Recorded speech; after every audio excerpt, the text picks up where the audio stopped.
sa paix et sa grâce à travers ces temps d'épreuve. Ce matin, on continue dans l'Évangile de Luc et on est rendu maintenant au chapitre 10 et on termine ce matin l'Évangile de Luc au chapitre 10.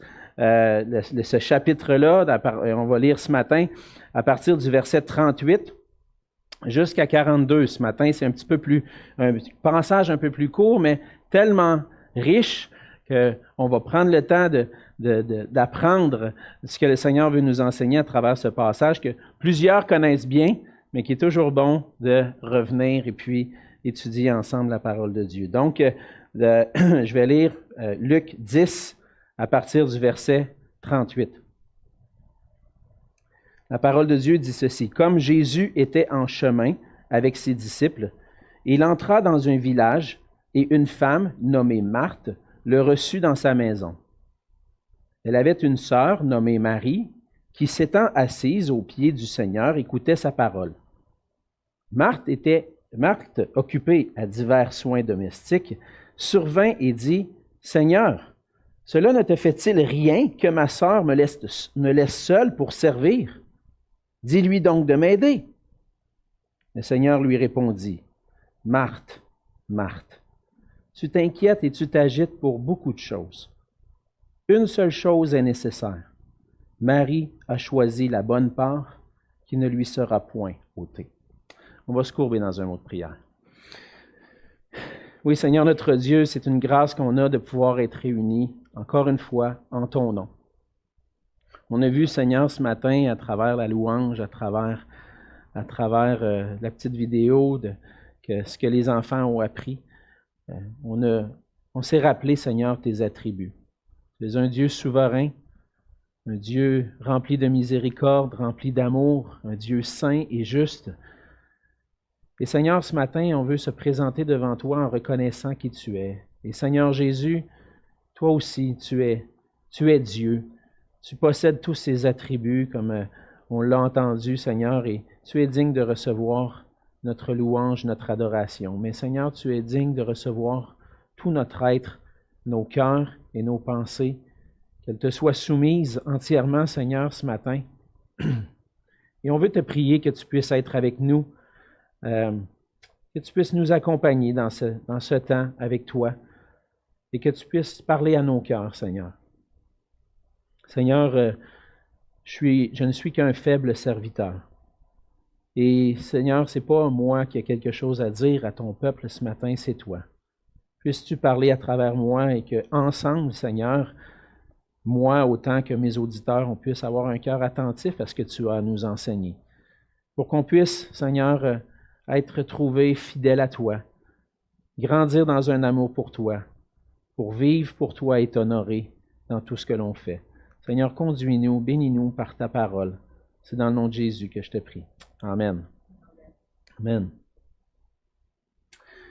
La vie, plus j'avance dans la vie, plus on vieillit, plus on réalise que la vie est parsemée et même, je dirais, divisée, découpée en plusieurs étapes, en plusieurs saisons. Des saisons de vie qui sont différentes. Quand on est plus jeune, on n'a pas beaucoup de préoccupations. Moi, je me souviens, quand j'étais jeune, tout ce qui me préoccupait à l'esprit, c'est quand est-ce que je vais pouvoir sortir jouer au hockey dans la rue.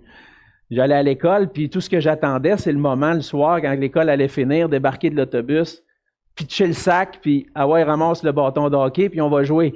Moi et mon frère, on aimait ça, jouer au hockey, puis il n'y a pas grand-chose qui nous préoccupait. Ou quand on était dans la classe, on avait hâte à la récréation, ou à l'heure du dîner. Quand est-ce qu'on va pouvoir jouer, s'amuser?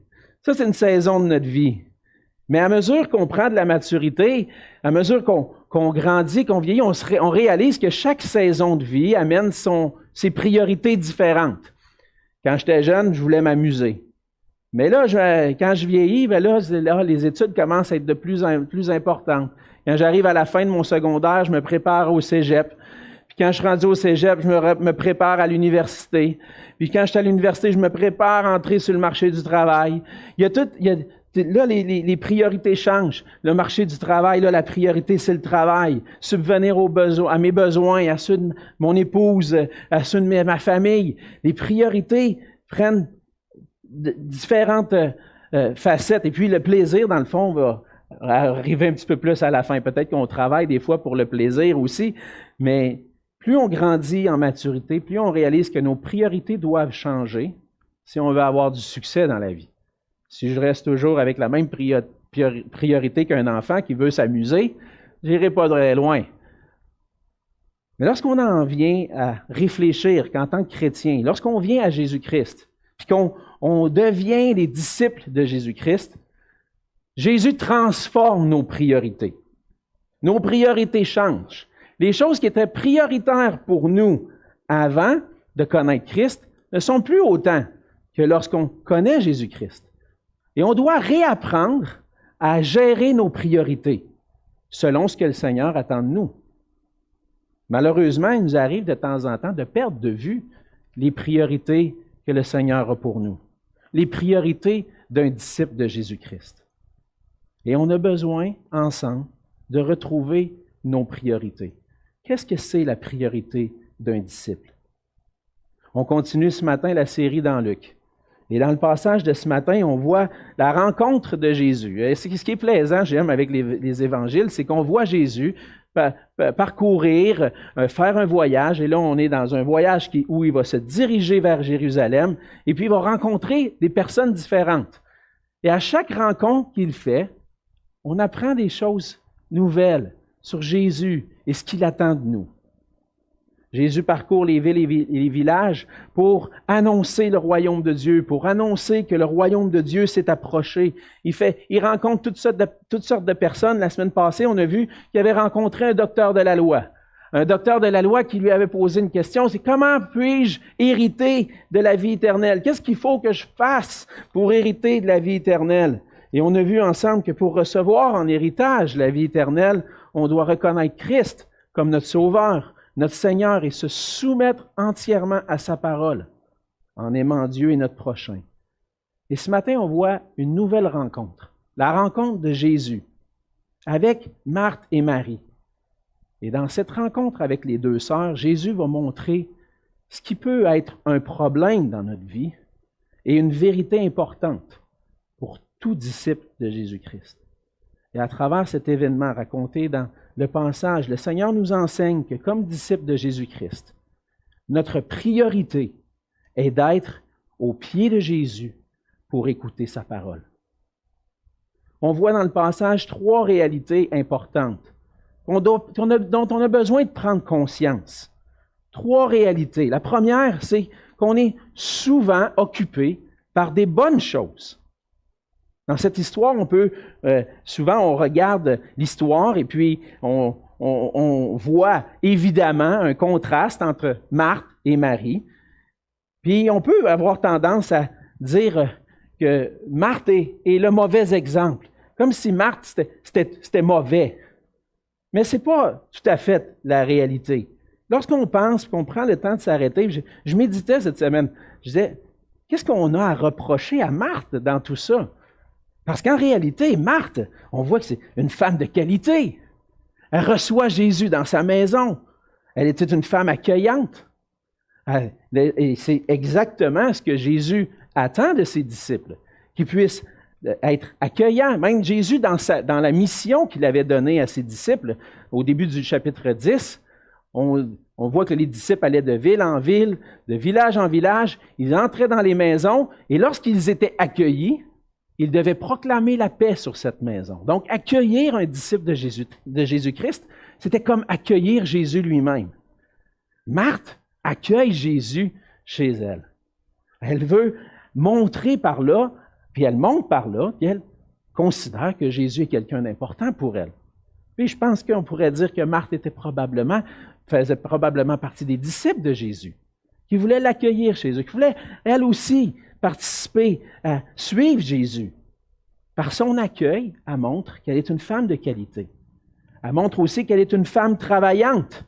On voit qu'elle était occupée aux soins domestiques, occupée à vouloir bien servir Jésus. Puis là, quand Jésus arrive dans une maison, il n'est pas tout seul, il y a toute sa gang avec lui.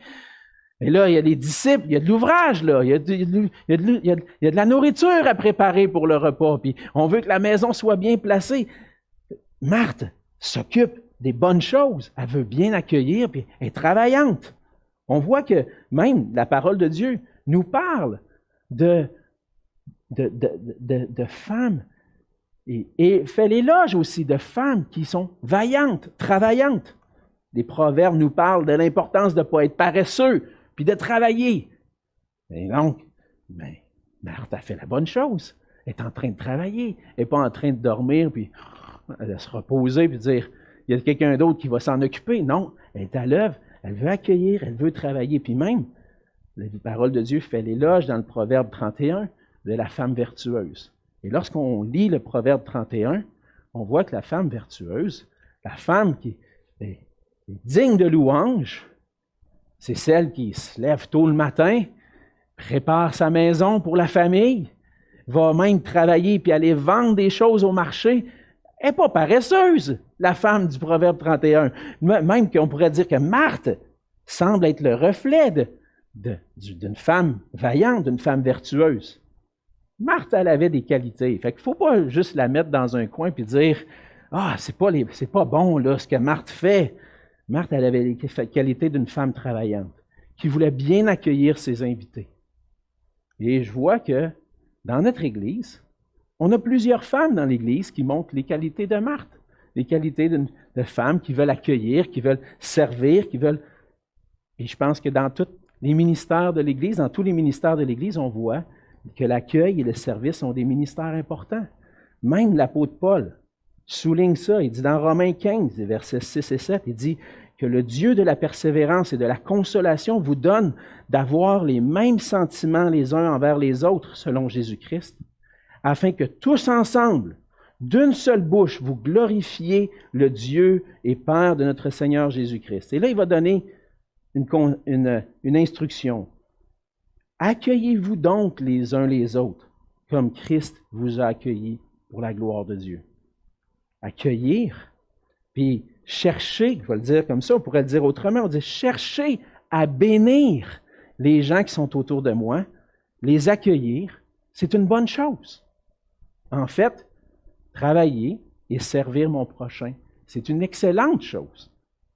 Lorsqu'on pense un petit peu à juste ce qui est venu un peu avant dans le passage, Jésus va même dire, à travers la parabole du bon samaritain, qu'une des manières de manifester que je suis un disciple de Jésus-Christ et que je possède réellement la vie éternelle, c'est à travers un amour pour mon prochain. Le bon samaritain a pris le temps de s'arrêter, de montrer de l'amour, de prendre soin de cet homme-là qui avait été frappé par les brigands.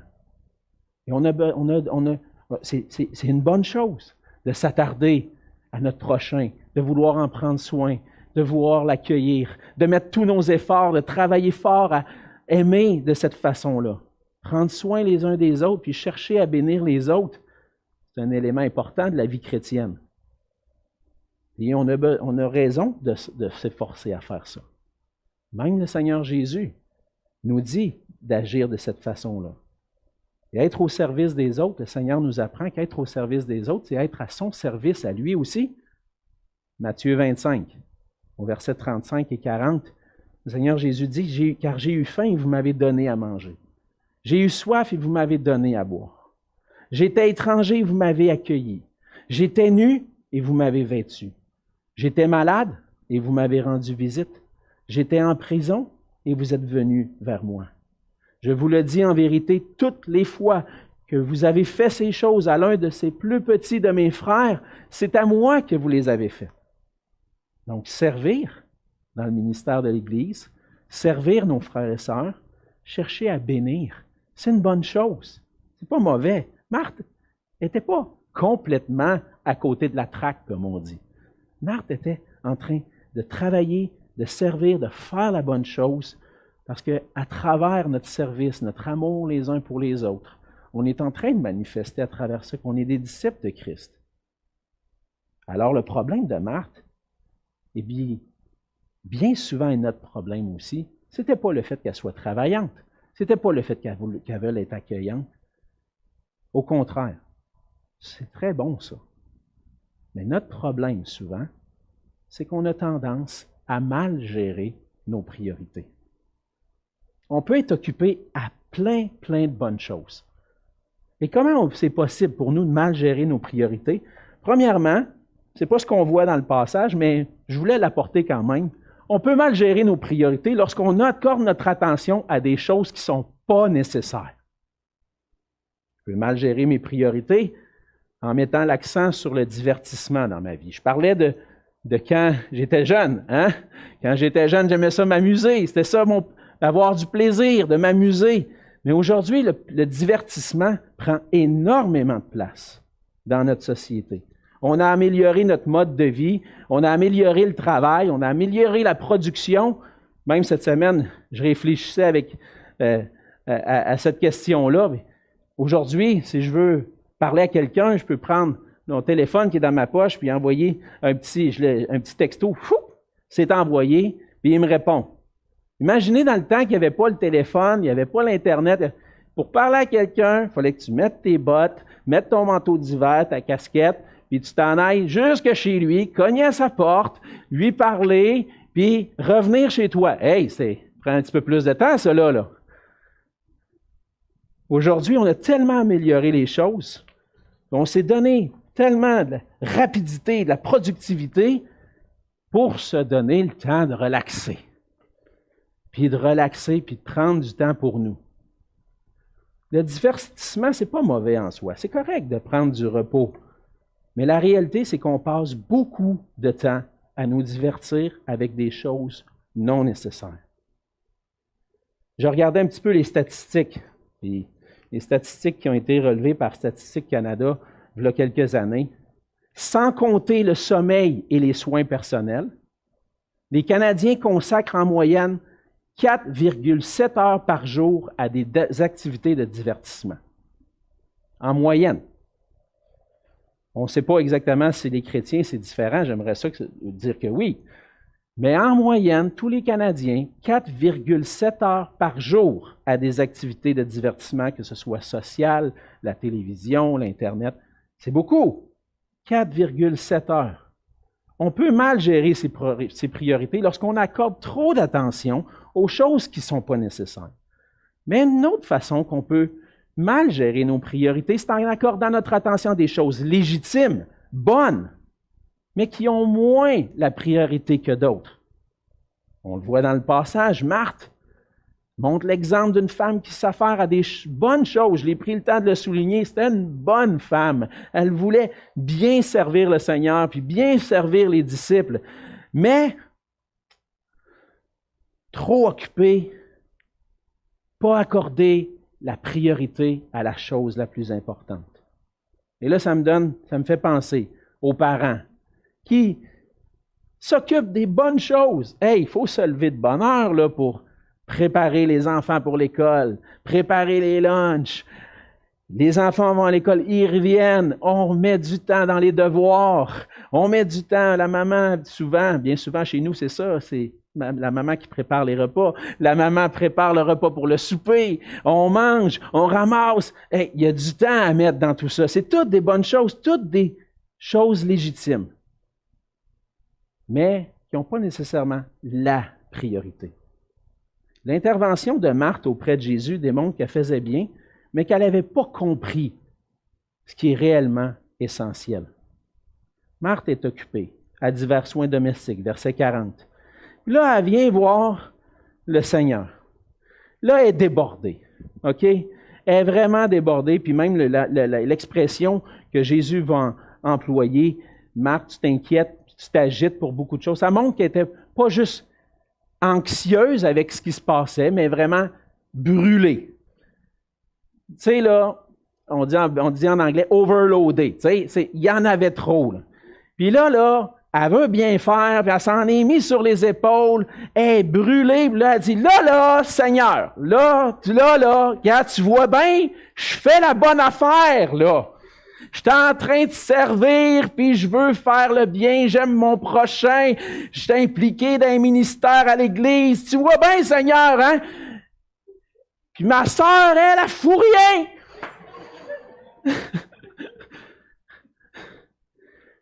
Puis là, dis-y donc, venir m'aider.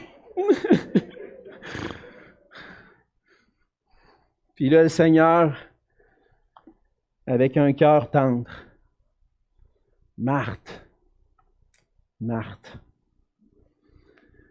Ah, je t'aime, Marthe. Je t'aime. Mais il y a quelque chose qui ne marche pas. Tu t'inquiètes puis tu t'agites pour beaucoup de choses. Beaucoup de bonnes choses. Mais ta sœur, elle a fait un choix. Elle a fait le bon choix. À travers l'intervention de Jésus, on voit que Marthe, c'est pas mauvais ce qu'elle fait, mais qu'elle a oublié c'était quoi la priorité d'un disciple. Le Seigneur nous demande d'aimer notre prochain, de lui manifester la miséricorde, mais ça ne devrait pas nous empêcher d'être à l'endroit le plus approprié pour un disciple de Jésus, être aux pieds de Jésus. La priorité du disciple, c'est d'être aux pieds de Jésus pour écouter sa parole. Jésus dit à Marthe, « Ta sœur a choisi la bonne chose. Marie, elle, avait compris ce qui était important. Marie était assise aux pieds de Jésus pour écouter sa parole. » C'est ce qu'on voit. Marie, elle, était assise aux pieds du Seigneur et écoutait sa parole. Ça ne parlait pas de la pluie et du beau temps. Jésus n'était pas en train de parler de dernier voyage qu'il avait fait avec ses disciples, le dernier voyage de pêche ou les dernières vacances qu'il avait passées sur le mont des Oliviers ou je ne sais pas trop. Non, Jésus est en train de parler du royaume de Dieu. C'est pour ça qu'il est en train de parcourir les villes et les villages. Il est en train d'enseigner. Il apporte la parole. Il est en train d'enseigner sur le royaume de Dieu. Jésus enseignait la parole de Dieu. Jésus enseignait ce qui concernait le royaume de Dieu. Jésus parlait de ce qui a le plus d'importance. Pas mon travail, pas ma famille, pas tout ce qu'il y a à faire dans l'Église. Il parlait du royaume de Dieu. Et par sa réponse, Jésus veut nous montrer qu'il n'y a rien de plus important que de prendre le temps de s'asseoir à ses pieds pour écouter sa parole. Marie a choisi la bonne part. C'est ce que le Seigneur dit. Il y a une seule chose qui est nécessaire. Est-ce que ça veut dire que les autres ne sont pas nécessaires? Non, je pense que Jésus dit une seule chose dans le sens que une est absolument essentielle puis que tu ne devrais pas oublier. Être assis aux pieds de Jésus. Et lorsque Jésus dit que Marie a choisi la bonne part qui ne lui sera point ôtée, elle a choisi la bonne partie. Et je pense que ça fait référence à certains éléments qu'on voit dans l'Ancien Testament. Lorsque le peuple d'Israël est sorti d'Égypte, puis il se préparait à entrer dans la terre promise, le Seigneur a attribué et puis à travers Josué aussi, qui a fait la conquête de la terre promise avec les enfants d'Israël, il a attribué une portion de la terre promise à chaque tribu d'Israël, sauf une, la tribu de Lévi. La tribu de Lévi, les Lévites, n'avait pas reçu de portion. Pourquoi? Parce qu'il allait être au service du Seigneur, il allait habiter parmi les autres tribus pour apporter le service du Seigneur, entre autres les sacrifices et tout ce qui était nécessaire dans l'enseignement de la loi. C'est eux autres qui allaient s'en occuper.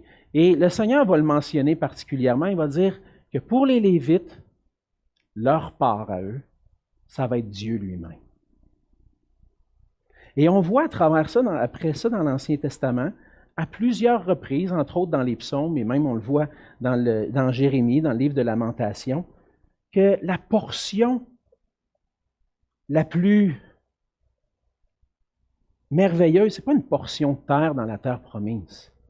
La portion la plus merveilleuse, c'est le Seigneur lui-même. Dans le psaume 73, les versets ne seront pas affichés parce que j'ai ajouté ce passage-là par la suite. Mais dans le verset 25, ça dit « Quel autre ai-je au ciel que toi? Et sur la terre, je ne prends plaisir qu'en toi. Ma chair et mon cœur peuvent se consumer. Dieu sera toujours le rocher de mon cœur et mon partage. » Verset 28, « Pour moi, m'approcher de Dieu, c'est mon bien. Je place mon refuge dans le Seigneur, l'Éternel, afin de raconter toutes tes œuvres. Lorsque Jésus dit, Marie a choisi la bonne part, elle a choisi la bonne portion. C'est qui sa portion? C'est le Seigneur lui-même. Mon cœur, ma chair peuvent se consumer par toutes sortes d'inquiétudes, par toutes sortes de choses à faire, par toutes sortes de bonnes choses à faire. L'Éternel est le rocher de mon cœur et mon partage. Et Marie avait saisi la seule bonne priorité, que le Seigneur soit notre partage, que le Seigneur soit le rocher de notre cœur. Semaine après semaine, on se réunit ensemble. Et vous m'entendez probablement souvent le dire parce que c'est vraiment la vision que j'ai du temps qu'on a ensemble dans la parole de Dieu chaque dimanche. Chaque dimanche, on se donne l'occasion, puis même le mercredi soir aussi, où on fait des études bibliques, puis d'autres moments dans la semaine, mais c'est particulièrement le dimanche où on est tous assemblés ensemble, on se donne cette occasion de s'arrêter et d'aller aux pieds du Seigneur Jésus. C'est vraiment la vision que j'ai. Lorsqu'on prend le temps d'ouvrir les Écritures, puis mon but, c'est pas d'apporter mon message, les choses que je veux dire à l'Église. Non, mon but, c'est vraiment, puis avec le conseil des anciens, même Pierre, lorsqu'il apporte la parole, notre désir, c'est d'exposer, expliquer qu'est-ce que Jésus dit. Parce que ensemble, on est assis aux pieds de Jésus. Je suis en train de vous parler, puis je suis assis avec vous en même temps. Parce qu'ensemble, on veut choisir la bonne part. Et je pense aux parents, aux mamans qui sont à la maison, qui s'occupent de jeunes enfants, puis des fois, ils peuvent avoir dans l'esprit là, que « j'ai pas pris le temps de lire ma Bible aujourd'hui, j'ai pas pris le temps de prier. » Non, mais mets à part ce temps de venir à l'Église, d'écouter la parole de Dieu. Tu as reçu une portion de la parole de Dieu qui peut te servir toute la semaine. Si tu prends le temps de retourner, de méditer dans ton cœur les vérités qu'on a vues ensemble, ça peut être ça ta nourriture pour toute la semaine. J'encourage de lire la parole tout au long de la semaine. Mais ce que j'encourage pas, c'est de mettre des fardeaux trop lourds, puis de dire, moi je suis pas un bon chrétien parce que j'ai pas lu ma Bible à matin. La parole de Dieu dans ton cœur, celle qu'on reçoit chaque dimanche, qu'on entend dans les réunions de prière, prends celle-là et médite. Fais de cette nourriture-là ton buffet pour la semaine. Et si le Seigneur t'accorde de pouvoir prendre du temps avec lui puis d'aller retourner à ses pieds pendant la semaine, profite-en. Mets les choses de côté qui ne sont pas nécessaires, puis va à ce qui est essentiel. Une seule chose est nécessaire. Marie a choisi la bonne part, qui ne lui sera point ôtée. Comme disciple de Jésus-Christ, notre priorité, c'est d'être aux pieds du Seigneur Jésus pour écouter sa parole. On peut être occupé par toutes sortes de bonnes choses, mais c'est possible qu'on ait un problème de priorité. Comme disciple de Christ, notre priorité, c'est d'être aux pieds de Jésus. Est-ce que passer du temps aux pieds de Jésus, c'est la seule vraie priorité pour toi? Naturellement, notre cœur ne désire pas accorder de la priorité à Jésus et écouter sa parole. Regardez le nombre de personnes qu'il y a dans Saint-Hubert, puis le nombre de personnes qu'on est ici chaque dimanche. On est une infime portion peut-être qui veut accorder. Naturellement, les gens ne veulent pas être assis aux pieds de Jésus, ils ne veulent rien savoir de Jésus. Et on peut se dire, je suis trop occupé pour ça. À un certain moment donné, je partageais l'Évangile à un collègue de travail, puis je l'expliquais un peu, j'allais à l'église, je servais dans mon église locale, et je partageais l'Évangile à travers ça, mais il dit, moi, il dit, je sais pas comment je pourrais faire rajouter ça dans mon horaire, moi, le dimanche, aller à l'église, puis servir, j'ai pas le temps, je suis bien trop occupé. C'est la réalité du monde autour de nous, c'est notre réalité, même avant de connaître Christ, de faire passer d'autres choses avant d'écouter Jésus. Ça montre que notre cœur est affecté par le péché puis par une rébellion envers Dieu. Mais Jésus, c'est le seul vrai trésor. C'est lui qui est Dieu. C'est lui qui a accompli tout ce qui était nécessaire pour notre salut. puis maintenant, par sa mort et sa résurrection, ce cœur-là peut être transformé. Ce cœur-là qui ne donne pas la priorité à Jésus peut être changé pour que Jésus devienne notre trésor. Maintenant, par sa grâce, par son esprit, par sa parole, le Seigneur change ma perspective des choses, puis encore des fois, lorsque je suis occupé à toutes sortes de choses, le Seigneur me ramène et dit, non mais c'est vrai, ce qu'il y a de plus précieux, c'est toi, Seigneur. Qu'est-ce que je fais là, ailleurs que prendre du temps un peu avec toi? On commence une nouvelle année scolaire, puis on va avoir des cours qui vont commencer. C'est une occasion qu'on vous donne de pouvoir vous asseoir au pied de Jésus. Profitez de ces occasions-là. Pour venir à la réunion de prière le mercredi, on ouvre la parole, on prie le Seigneur ensemble. C'est être assis au pied de Jésus, ça aussi. Chaque moment dans la semaine où on ouvre la parole de Dieu ensemble, c'est un moment pour être assis au pied de Jésus. Alors, peut-être que c'est difficile pour toi de dire d'être discipliné puis de prendre le temps de t'arrêter pour lire la Bible. Bien, mets à ton horaire de peut-être venir ici, puis comme ça, tu vas être avec les frères et sœurs, puis tu vas être au pied de Jésus aussi. Mais le Seigneur nous donne en tant qu'Église des opportunités.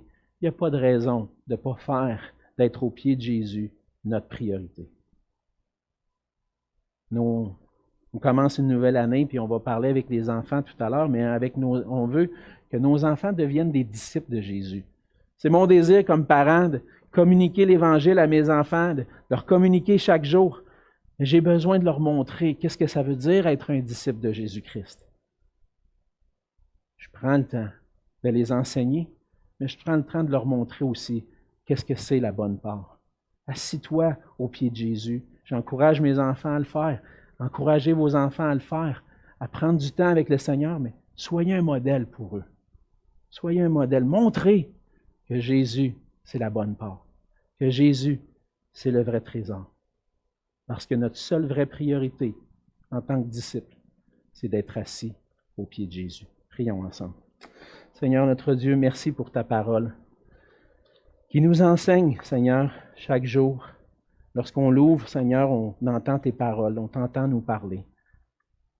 Et Seigneur, dans ce passage de l'Évangile, Seigneur, tu nous rappelles ce matin qu'il y a toutes sortes de bonnes choses dans la vie. Puis ils sont nécessaires bien souvent. On ne peut pas laisser nos enfants seuls, sans soins. On ne peut pas laisser nos frères et sœurs dans l'Église qui ont des besoins seuls, sans apporter des soins. Mais à travers toutes ces bonnes choses, Seigneur, tu nous rappelles notre seule vraie priorité.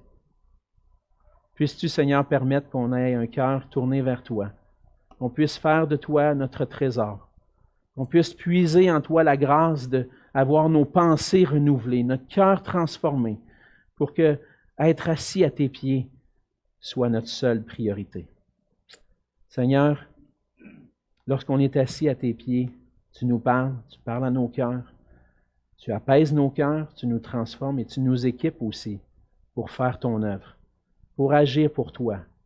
Mais Seigneur, ne permets pas qu'on soit à l'œuvre, à courir dans l'Église à plein de ministères comme des poules pas de tête, sans avoir pris ce temps avec toi pour se ressourcer auprès de toi.